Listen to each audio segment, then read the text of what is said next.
राजा रघुवंशी हत्याकांड के बाद एक नाम जो चुपचाप संदेह के घेरे में आता जा रहा है वो है सोनम का भाई गोविंद रघुवंशी। जो शख्स टीवी कैमरों के सामने आंसू बहा रहा है, राजा की मां से लिपट लिपट कर माफी मांग रहा है, वही शख्स अब शक की सुई का केंद्र बन चुका है। सवाल है कि क्या गोविंद वाकई अपनी बहन के अपराध से शर्मिंदा है या फिर ये सब कुछ एक सेफ गेम है। गोविंद बिन बुलाए राजा की 13वीं में पहुंच गया, गले लगकर रोया, लेकिन अब यही इमोशनल एक्टिंग सवालों के घेरे में है। परिवार वालों ने उसके नार्को टेस्ट की मांग कर दी है।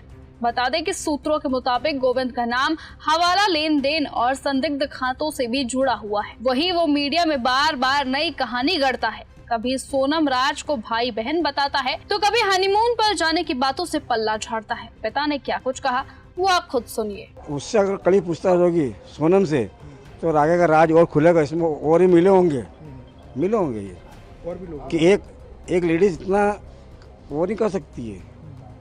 आज मैं साला किसी जाऊँगा मारने जगह 4 जगह सोचूंगा कि इसको मारूं, मैं डरूंगा, अरे मैं अकेले कैसे पर रहूँगा।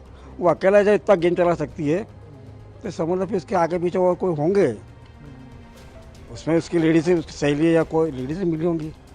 मेरा मानना तो ये है, इसमें जिस प्रकार से लग रहा है इसमें तो एक एक करके खुलासे नए हो जा रहे हैं, तो इसमें सोनम की माता पिता से जो है पूछताछ करना चाहिए, क्योंकि इस प्रकार से जो चीज़ें पूछताछ होगी उनसे कभी तो कुछ बातें जो है अभी छुपी हुई है वो सारी चीज़ उजागर हो जाएगी इस अंदर, और इसमें ईडी की जांच होगी। सवाल है कि आखिर क्यों गोविंद ने सोनम के बैंक ट्रांजैक्शन या फिर 15 लाख रुपए की रकम पर चुप्पी साधी है। क्या वो अपनी बहन को बचाने के लिए पूरे केस को दूसरी दिशा में मोड़ रहा है? ये केस अब सिर्फ एक मर्डर नहीं रहा, ये एक नेटवर्क की साजिश है।